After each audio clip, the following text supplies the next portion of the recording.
Dito natin mapapatunayan sa pagtakbo ng ating buhay kung sino ang mga naglilingkod at kung hindi naglilingkod. Kapag ang isang tao, siya ay makikita ninyo, kapag siya ay malayo sa Diyos, halos ang buong mundo ay pasan niya. Amen. Amen. Para bang nakakita ka na ng isang taong walang kapahingahan sa hirap. Yan ang tao. Kasi simula nung ang tao ay nag-apo sa kasalanan, nalipin siya ng kasalanan, talagang puro hirap ang kanyang dadaanin sa buhay. Kaya nga sinabi ng Panginoon, inanyayahan tayong lahat, lumapit kayo sa akin, kayong lahat na napapagat. Parang wala na ito. Tapos kapag ang tao ay nakalugmok sa mabibigat na problema, sisisihin niya ang Diyos. Samantalang sinisisi niya ang Diyos na hindi niya naman siya lubusang kilala. Ang may kasalanan ng tao, pero ang susumbatan niya ang Diyos. Yan ay huwag niyong gagawin sapagkat yan ay delikado na ang inyong pangalan ay talagang delikado. Sapagkat ang lahat na lumalaban sa Diyos para kang sumisipa sa matulis. Kaya purihin natin ang Panginoon ngayong umaga. Sinabi niya dito, 18, muli ninyong makikita ang pagkakaiba ng mabuti at ng masama. Diyan yung makikita. Ang taong naglilingkod sa akin at hindi naglilingkod. Ipalagay mo sa buhay ng isang tao, kahit na ang araw ay gawin mong gabi, kahit na ang gabi gawin mong araw sa pagtatrabaho, kung wala ka sa Diyos, ay hindi yan makukuha mo ang magandang buhay. Sabi ko sa inyo. Kaya sabi niya dito, tingnan nyo ang pagkakaiba ng mga naglilingkod at hindi. Kaya encourage ko kay Abby, thank you kay Abby. Paglingkuran mo ang Diyos at ang mga problema mo ay ibabagsak sa iyo ng Diyos ng pagpapala upang mapalaya ka. Ito maliwanag dito. Malakias chapter 3 verse 18. Masdanin niyo ang pagkakaiba ng taong gumagawa ng kasalanan at yung mga taong matuwid, ang mga taong malayo sa Diyos, para lang itong hayop o para lang itong manok na tinitigo.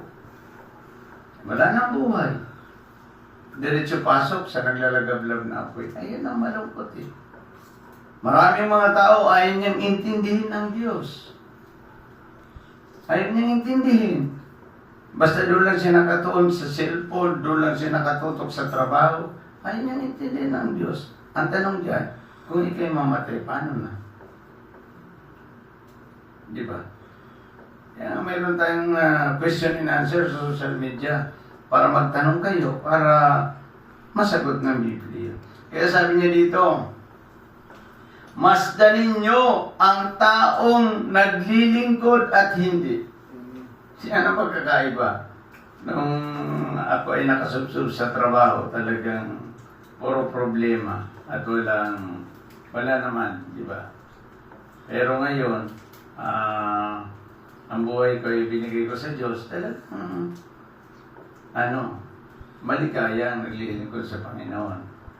At hindi naman tayo pinababayaan ng Diyos. Magtapat tayo sa Panginoon. Tayong lahat ay magtapat. Mga naglilingkod sa Diyos, kung ano ang inyong tinanggap sa Panginoon, magtapat kayo. Kasi, sabi ng Panginoon, lahat ng kanyang mga anak, pinangakuan ng Diyos. Nabubuksan niya ang langit para sa iyo. Magtapat tayo. Mag-aral ng Biblia. Kasi kung hindi ka nag-aaral ng Biblia, tanong ko sa iyo, anong ituturo mo? Wala. Ako po ay 3:00 pa ng madaling araw. Ako ay gising na para pag-aralan ng Biblia. Isang oras ako nagbabasa ng Biblia. Hindi maya-maya naliligo ako. Tapos lalabas ako. Minsan nakakalabas ako mga 5:00 na. Sa akin bilang pastor, obligado sa akin ang magbasa ng Biblia. At talagang focus tayo sa ating din lahat, sa ating lahat, na obligado tayong magbasa ng Biblia. Kaya sabi ng Biblia, tingnan ninyo, pagmasdan mo, observe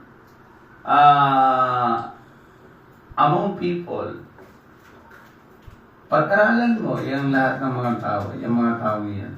Pag-aralan mo, ano ba ang pagkakaiba ng aking buhay kaysa sa kanya. Yan. Kaya ngayong umaga, dapat maobserba natin, ano ang pagkakaiba ng mga taong naglilingkod at hindi. Ang mga taong naglilingkod ay pinagpapala at minamahal ng Diyos.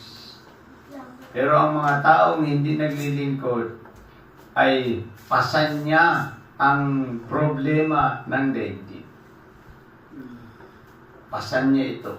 At kahit na ang araw ay gawin niyang gabi sa paghahanap buhay, ay hindi rin siya asiso.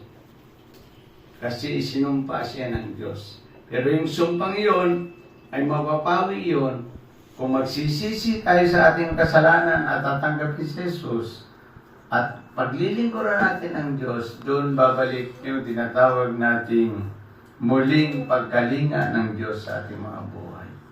Kaya sana italangin ko na tayong lahat ay mabago para let's to proclaim the gospel of God this place, this resident natin.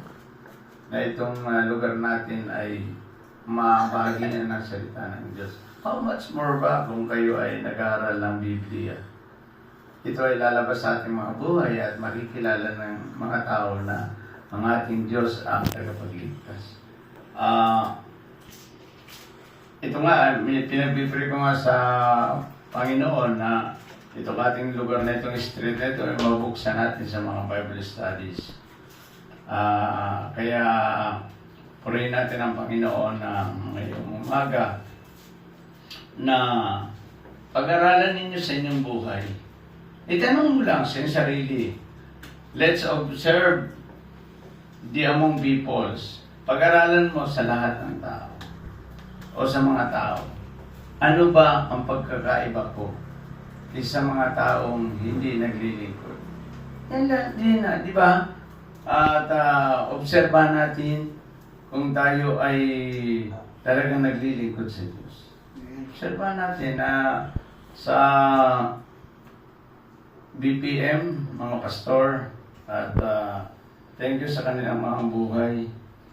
Bagaman tayo ay nandoon, pero tinitingnan natin kung sino ba talaga yung mga taong nagsuko ng buhay sa Diyos at naglilingkod sa Kanya.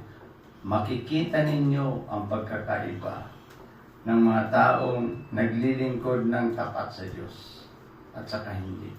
Magtapat tayo. Magtapat tayo sa Panginoon. Magtapat tayo sa pagbibigay. Magtapat tayo sa paglilingkod sa Kanya dahil may ipinangako sa atin ang Diyos na buhay na walang hanggan doon sa kalangitan. Simula kasi nung tayo sumampalataya kay Kristo, isinarado na yung impyerno sa atin. Kasi hindi magkakaroon ng assurance of salvation kung hindi sasara yung impyerno. Kasi from the top na kayo ay sumampalataya sa ating Panginoong Jesucristo, ay isinara na itong impyerno para sa atin. Kaya nga, let we rejoice in the Lord always. Dapat nakita kang masaya sapagkat isinarado na nga ang impyerno para sa atin. Iyon ang pagkakaiba ng mga taong naglilingkod at hindi.